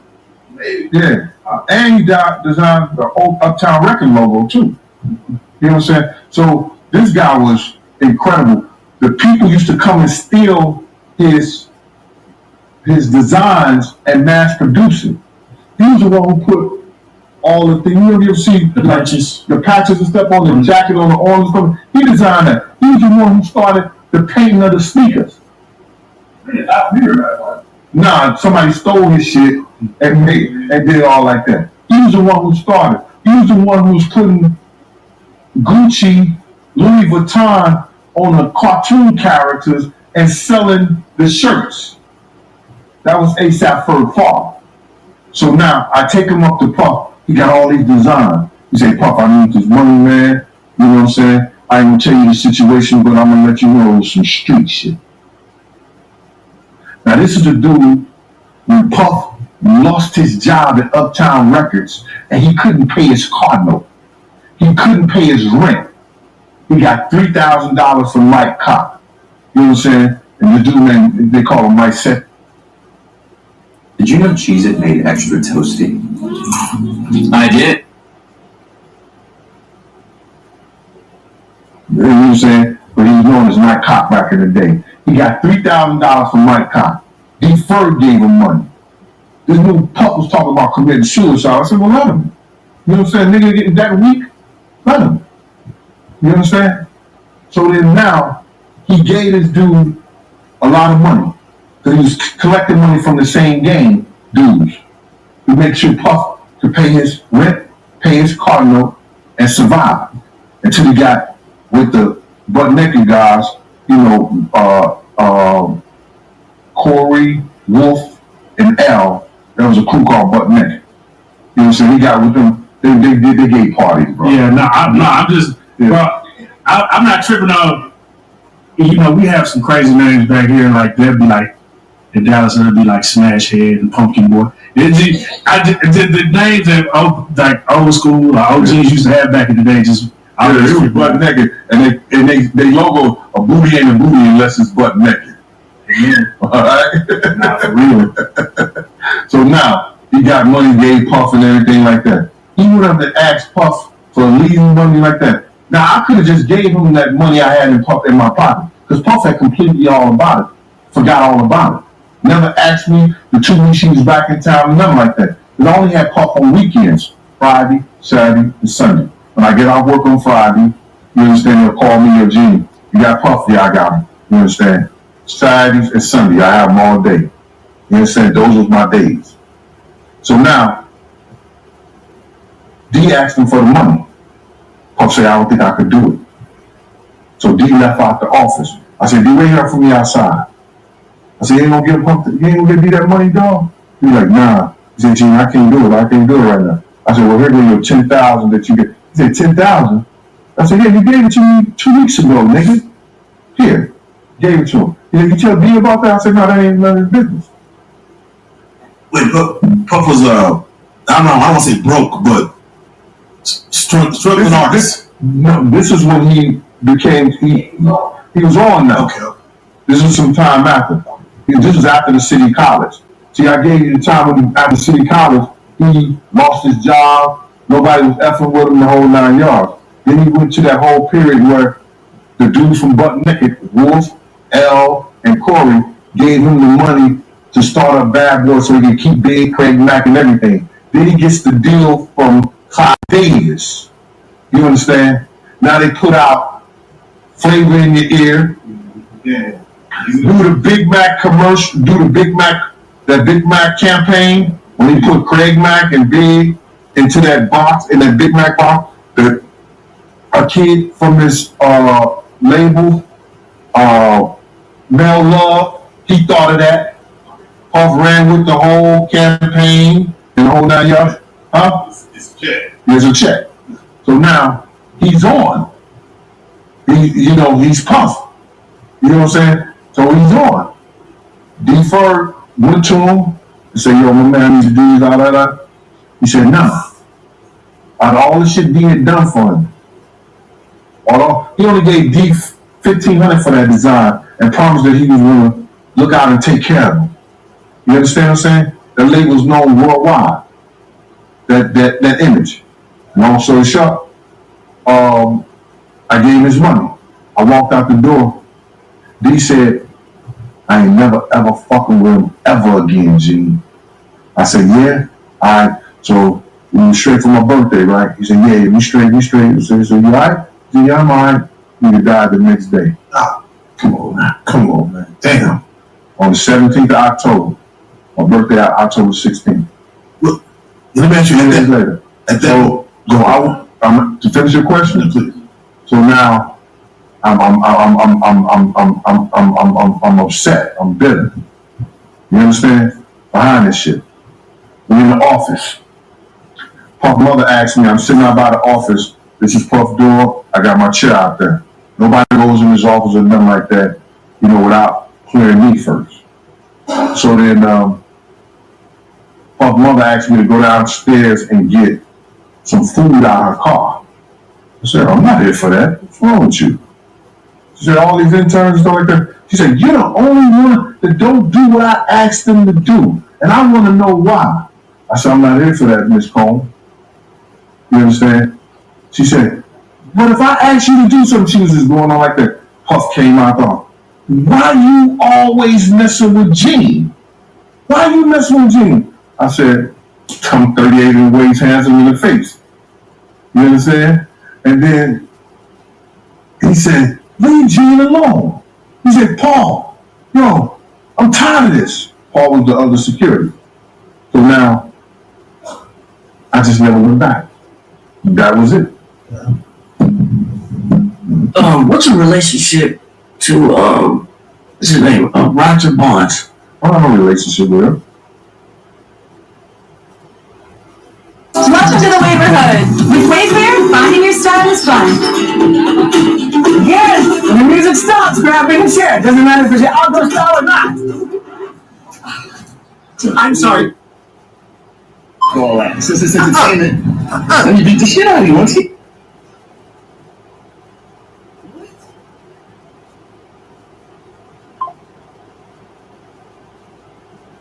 Yes. Paul was the other security. So now, I just never went back. That was it. What's your relationship to, what's his name? Roger Barnes? I don't have a relationship with him. No relationship? I know him from a can of paint. I think he came in as a driver when I was leaving. Right. He started with a driver. I don't have no relationship with him. Now, here's my thing, right? You from St. Louis, you're in Harlem. How did you adapt to that change? How did you just become what you are from being from such a different place? Well, first of all, I was coming to New York since '82 because I was dating a New Yorker in college. You understand? Yeah, okay. So, she helped me adapt to Harlem real well. Shout out to Evita. So now, me going back and forth, coming all, because I really my family life was not like that, brother. I met my mother at 12. You understand what I'm saying? So I went to school. School was my life. You understand? So I used to come to New York. Whenever she came to New York, I used to come to New York with her. So we used to go down to, people know, the $2 movies on 42nd Street. You know, she showed me the ropes, how to get on the train. So in '86, when I graduated from college, I wasn't going back to that. I was going overseas actually to play basketball, but I tore my knee up, my meniscus. And back in that day, you tear that up, the doctor was telling you, if you keep playing ball, you ain't gonna be able to walk when you get 50. You're gonna walk with a cane. So I gave up ball and got me a job. You understand? So it was easy to adapt because I met Deferred, I met Slick. Slick was one of the bosses, in Harlem. So I met them. He took me as his godbrother because I could play basketball. You understand? And I played on his team and got to know a lot of people. Man, you always hear about the different Harlem cats, like street cats, and just like how flamboyant or flashy or how cocky they were. You didn't, before you met the Deferreds and the Slicks, did you ever have any issue like fitting in or finding your place? Bro, I started on the basketball court. And at the time, I was a hell of a ball player. And when you're a hell of a ball player, people adapt to you. They like you automatically. Right. You understand? And then I met Slick the first week I was there. When I graduated on the basketball court. He took me over to play against Alpo's team. He beat Alpo for $10,000 that time. I asked him, I was like, yo, the dudes, he said, yo, what you want? What you need, big man? And I said, I need orange juice and some chips. I'm good. He bought me an orange juice and chips. Everybody else was getting 500, 1,000, 200. I didn't know the game. Right. You understand? And then he just brought me in as his godbrother. And we have been together ever since. Jane, can I get your takes on Alpo as far as just the man overall and him coming home, after everything that took place, and then of course his demise, that looked like a personal situation. Just real quick, if you don't mind. Alpo was a good dude, bro. He had a problem. Him and Rich had their thing. Their problem, that was their business. You understand? But to the same game, whenever we needed something, whenever we want something, I will say, go to 145 and see what you call and get that bag. He would do that for Deferred. You understand what I'm saying? Yes. When D needed something, or we was doing a picnic, a party, D would ask him, and Al would make sure he had it. So he was good to the same game, dude.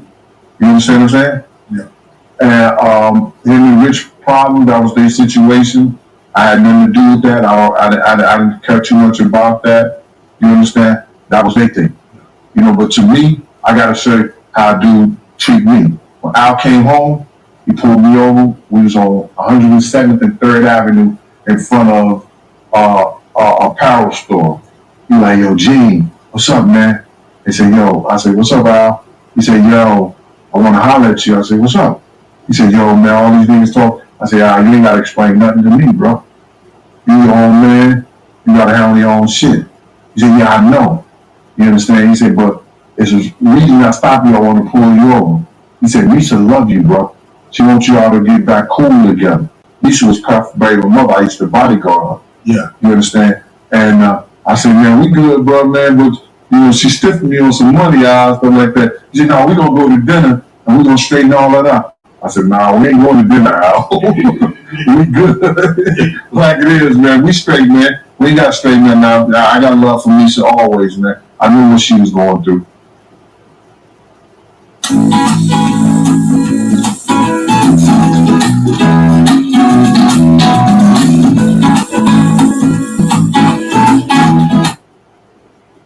Yeah, so as the day that you said, I'm done working for Diddy at the time, what was your judge of the character of Diddy? Like, when his, what's name just died and saying, bro, I can't mess with him no more. And then died the next day. What was your from what Went you down like 3 days later. 3 days later. Yeah. What was your take on his character at the time? At that time, like, was it going left? Do you feel? Well, you gotta understand,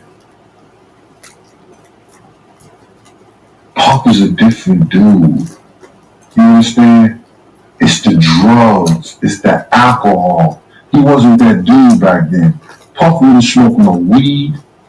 The only pills he had started taking that got him addicted was those opioids that he was taking because of the pain in his wrist from Ken slicing his wrist up. You understand? And then you gotta realize, if you dropping them shits like M&Ms, one day they're not gonna work no more, and you're gonna have to use some other shit. So now he's become addicted to drugs and alcohol now. So that's gonna change him. So at first he was a good guy, though. At first, at the very beginning.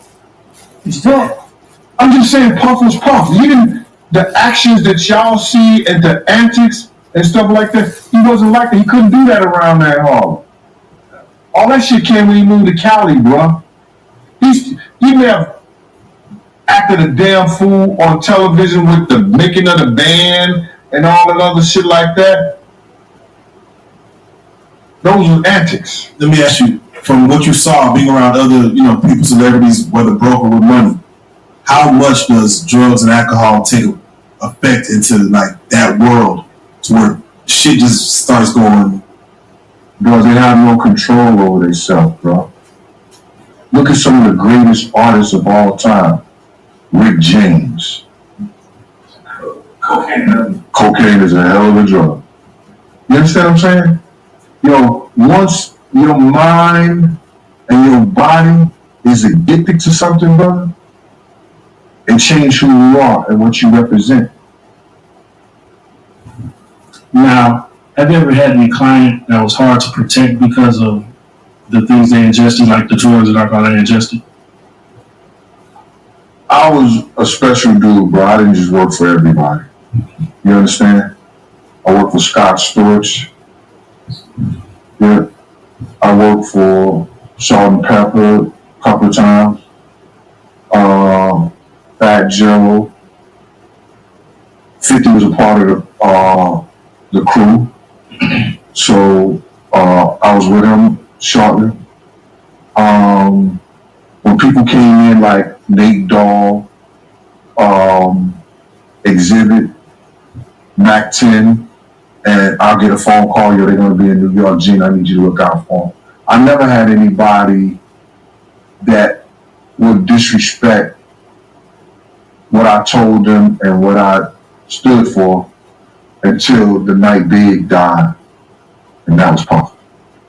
And Jimmy, I want you to stay right there. You were present when Big died, and I seen you went back and forth with Mace about what he had going on and what you did. What I want you to do is, if you can, for those, especially young kids who don't even know that era, what was the atmosphere like when being in LA, moving around after the situation with Pac and just being on the West Coast, going back to Cali? Can you explain the atmosphere of just what you felt in the air of just what that day was or what that weekend was? Not to disrespect the women that's in here, I was young, dumb, and full of cum. I didn't give a fuck. You understand? And I was smart enough to know that I better vest the fuck up and know if something go down, I may have to handle something, I may not come back home. I was just that dumb. Because I didn't have to be there. I chose to be there. But then again, I was told something that didn't happen. We're not going nowhere. We're not going to no parties. We're going to do the Soul Train, or we're going to do the studio. So to get off a private jet or a regular plane and go straight to the hotel and just go straight to the studio and go straight to Soul Train, I thought that would be cool to make the money. You understand what I'm saying? Good plan. But that wasn't even the situation.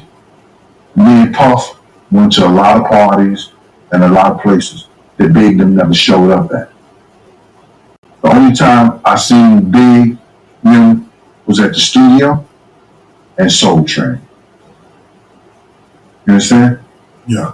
So it was dangerous, it was idiotic, and it was crazy for us to risk anybody's life for being in Cali at the time. Around the time when Pop was actually killed, did Puff exhibit any kind of weird behavior or maybe any kind of guilt? I didn't see Puff exhibit any of those feelings. How do you give a fuck about your enemy? Well, one would say for men is not as tough. He might feel like shit. Somebody might know. Somebody might tell. Tell what? Know what? Mm-hmm. That's not a question. We heard of. I'm gonna throw his name out there because he's arrested right now. Bro, check it out. Don't brain wrestle with me, man. Yeah. If you gotta say something, say what you gotta say. Yeah. Do what you gotta do, man. You know, this is your money, your time, bro. Come on, let's do this. Keeper D was arrested. There was words of $10,000 that was supposed to get in somebody's hands for when Tupac was murdered. $10,000. I ain't heard that story. Yeah, but I might be off on a number, but amount of number was supposed to get in somebody's hands, but it didn't quite make it there. Well, this is through the Keeper D Vlad series, to where anything as far as again, not saying who was what, but because that happened, because Tupac was murdered, that some money was to be exchanged. It didn't happen. Did you ever hear any rumblings of someone didn't get paid? No. Not at all. This is the mark of a fighter. A rich, full-flavored lager with a crisp, refreshing taste. A reward for those with a fighting spirit. Puffy react when Biggie was killed. He was distraught, but he was in a daze, because I don't think that he thought it could happen. Because I told him before we left, if we go to this party, somebody gonna die tonight, bro. I got a phone call. Hey. I got a phone call by 3 credible sources. You understand? Chaz Williams, over Black Hands, part of the Gorilla Black Mafia. Unique from Mecca Audio. And the dude that was running with Jodeci. Now, if people tell you they're not going to a party, and it's supposed to be the lit party of the century, you see Mace didn't show up at the party. Because he knew something too. And but I can say Mace knew something because the people out in California, when Mace went to the basketball game, they told him, we want Puff and we want Big. See, everybody do all these investigations and everything like that, and they don't listen to the people who were there. Like I said before, there were people who wanted Big dead, and there were people who wanted Puff dead. You get it? The people that wanted Puff dead, you understand, I thought was a dude from the Nation of Islam that we got into it at Soul Train. Right? The people that thought they had something to do with Big Jake dying, which they didn't. That was a part of Death Row or the Bloods. Then you got the guys that Big, what was called the Dog Pound, the guy with the Dog Pound when Big was out there.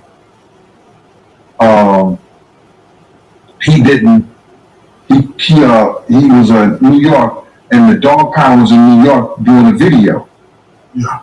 Big made a phone call to the radio station. I don't know why they aired that shit today, and said, "Yo, New York, y'all let the Dog Pound be in Red Hook and do a video.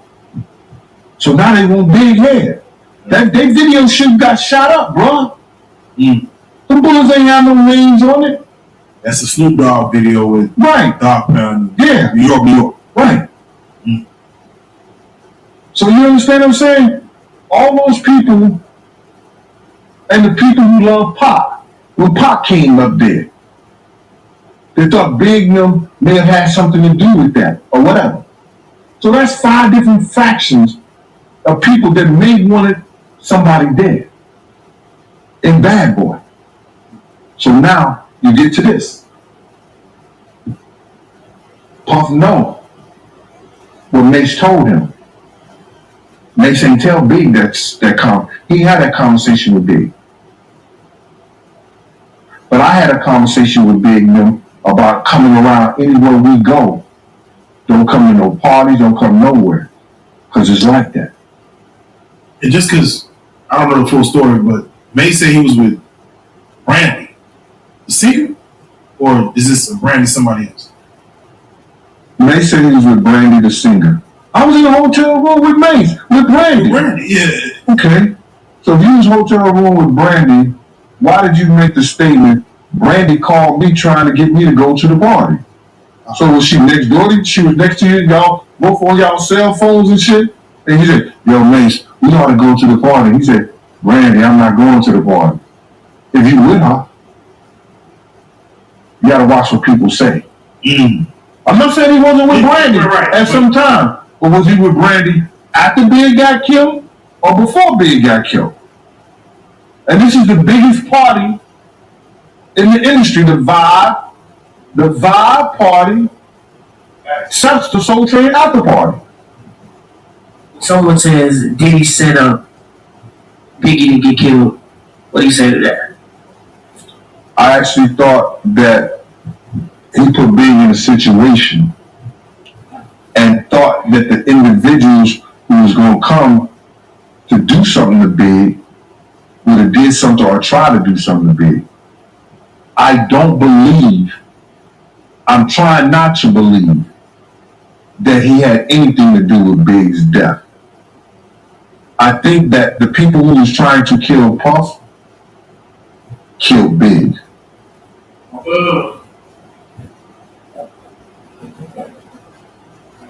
So after that, some time passes, Puff still lives. Are you shocked that, like, he still was able to continue to thrive and grow after so much animosity was being presented towards him? Well, Puff was built for that. You understand? Puff's mother trained him to be a superstar or in the industry, whether it been a model or a dancer or singer or whatever like that, whatever his talent would have been. So for him to come back from there, I think that he had no other reason. He had to. He had the blueprint. Bigger gave him the plan. Jay, let me ask you, are you surprised that, we're about to have a trial with Tupac's murder, but Biggie's murder is still unsolved, may go unsolved?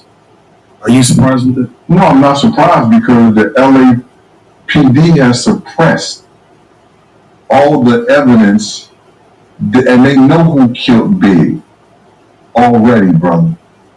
I have not told a lie. When I tell the people that they had the picture of the Muslim, me and Puff in the same picture, you understand, walking up to Puff van, but they had his face distorted. They know they got those pictures. The FBI agent, Phil Carson, said he saw the same picture. Then when he went back to review it, the picture was gone. See, they didn't know who they was dealing with. They didn't know that I had a memory like a fucking elephant, and I was not going to forget anything that happened. I wrote that in my second book. Exactly what went down during that interview. You got people around here telling lies. This is the guy he picked. No, I don't run the tape. The tape will tell you, they asked me, do any of these guys on this photo look like him?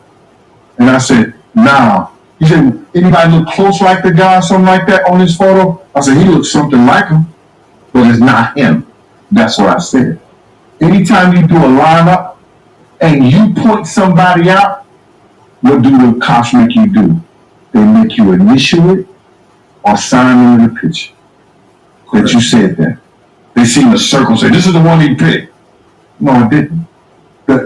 Not one of the detectives who was on that thing said I picked anybody in the lineup. I just said he looks something like him, but it's not him. Damn, bro. What have to be a part of the ER because of the family? I tell you what, two things for sure. Gene know his stuff. You know his stuff. I might go buy the book. I don't know. I'm gonna see. I gotta go on Amazon and see if I can find that book. He got 2 books out. Matter of fact, I want to go try to see if I can find them books. Hey y'all, I'm multitasking, y'all. I'm multitasking. Hey y'all who just joined. Hey. Thank you for joining. I'm multitasking. I need me an assistant. Lord knows I do.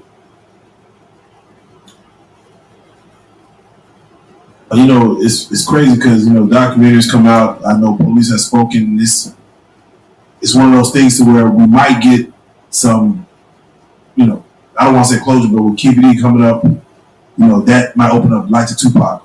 I'm just curious. We're about to fast forward to what Diddy got going on.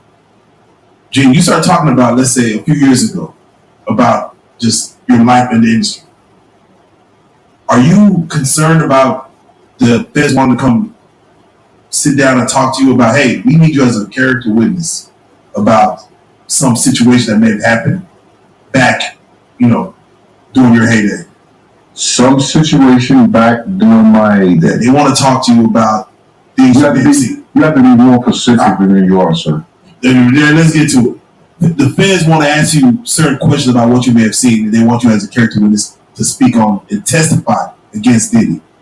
To testify against Diddy? About what? About anything you may have seen. I mean, well, no, not even testify yet. They want to bring you in for question about what you may have seen.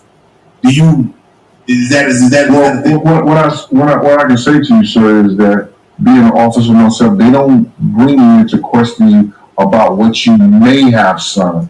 They question you about what they already know you have seen and what you say. You know what I'm saying? So there's no way I would know that. You understand? But what I can tell you is that, you know, can Puff be erratic? Yes, he can.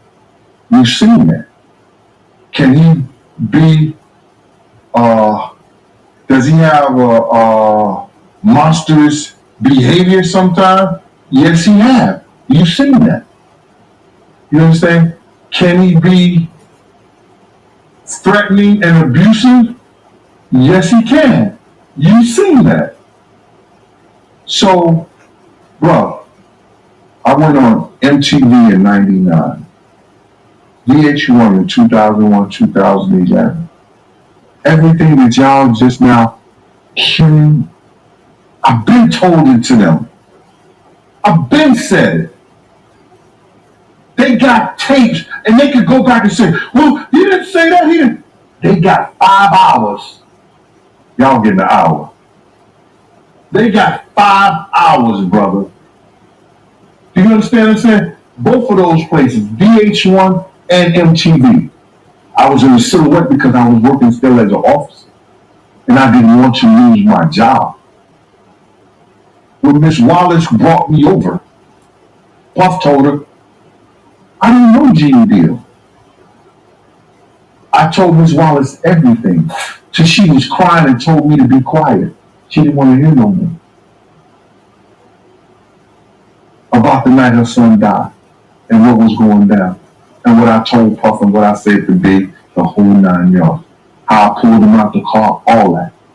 So, bruh, this is nothing new to me. This is just post-traumatic stress that I constantly live through. And I talk about it to get over it and get me through the night. I'm not a drug abuser. I'm not a drug addict. You understand? I'm not an alcoholic. It's a good thing that I found YouTube, and I found certain things other than sitting on a couch.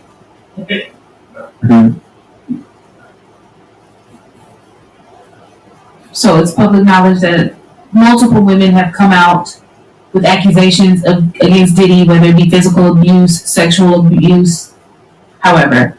Why do you think that women are now coming forward and making it public about what they may have experienced with him in a way that they didn't back then, late 90s, early 2000s?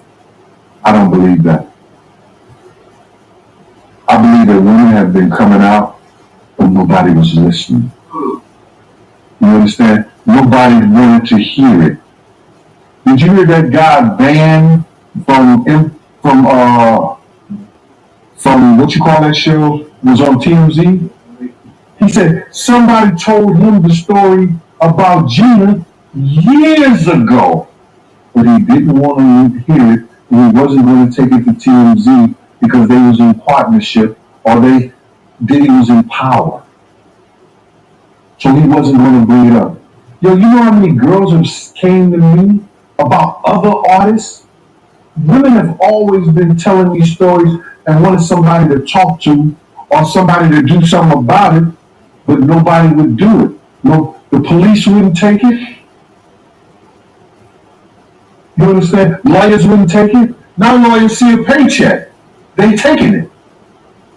And that's what it's about. Women have always been talking about it.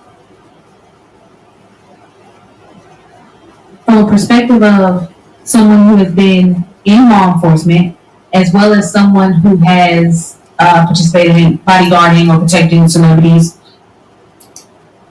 what is it about men who are celebrities and abuse? Like, why is that so? Do you feel like it's so common that women are like, hey, these celebrities are abusers, they're sexual assaulters?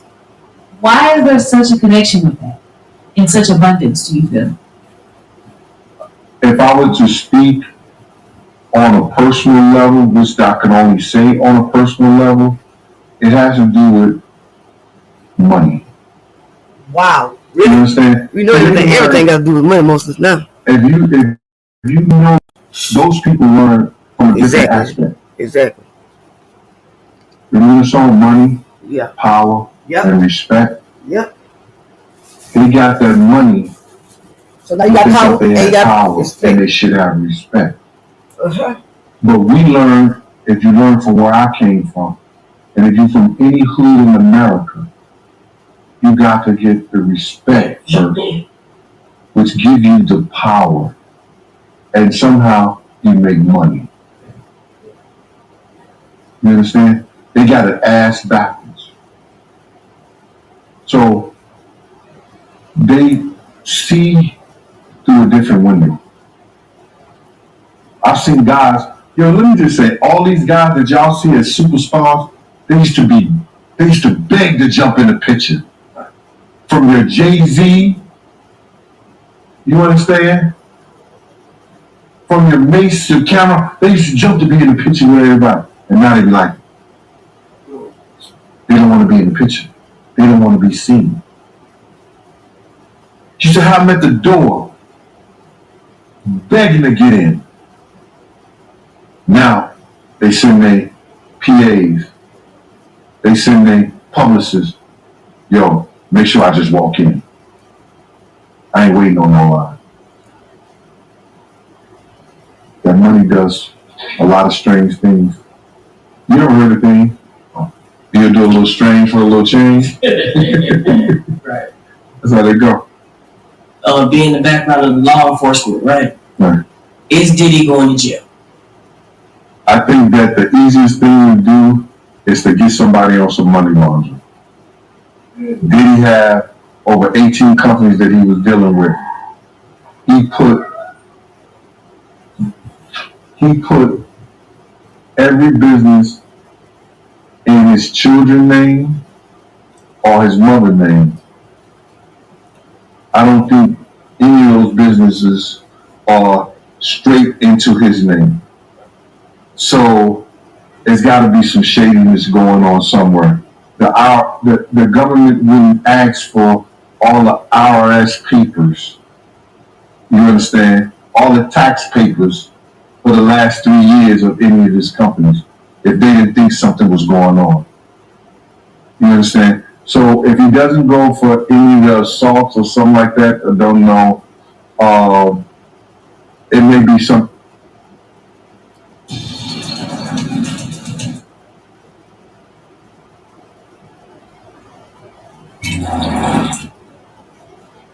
See, evasion, money laundering, or something like that, or maybe even drugs or something. Because you know they have that guy Jonathan Odie. Yeah. You understand? They was talking. Now, we know that there are men who are abusive to women and treat the opposite sex in a certain manner.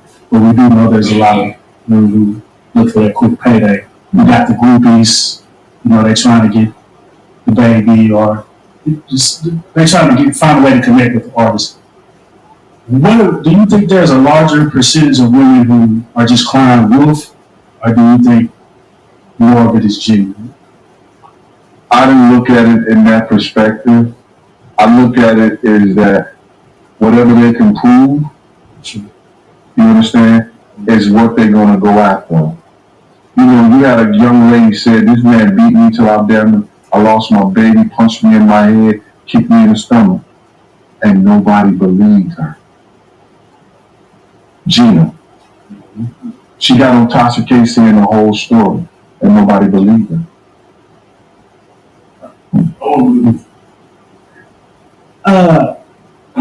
I have a different question because it's interested in law enforcement, but I know you also had relationships with certain street dudes.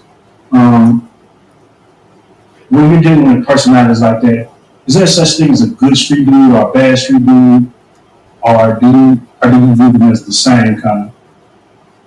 Bro, I'm a street dude who just went to college, got my degree, got a good job.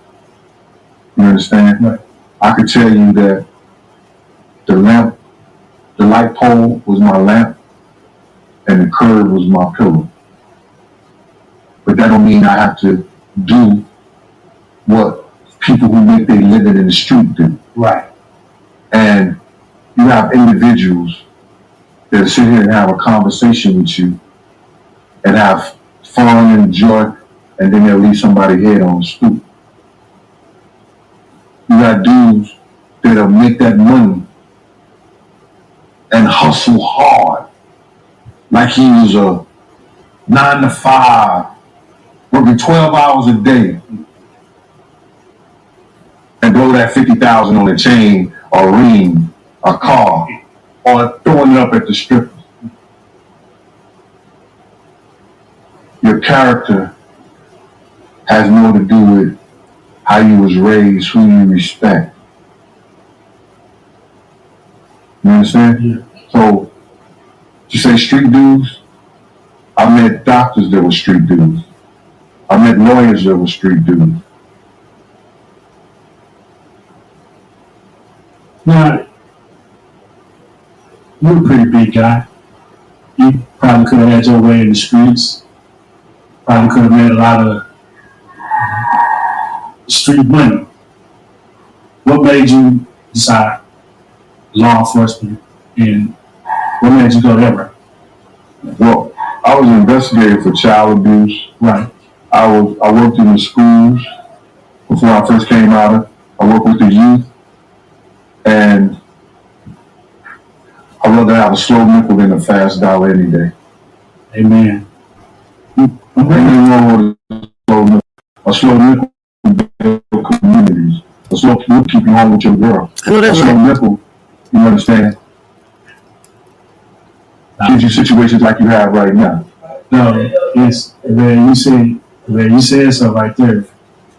I need to write that down. Seeing the way the hip hop industry is right now, and knowing that you work with kids, what is something you tell them, like, as far as if you see them idolizing like some of the artists that you see today? Don't do it. Well, first of all, if you believe in God, first God said, don't have no idols.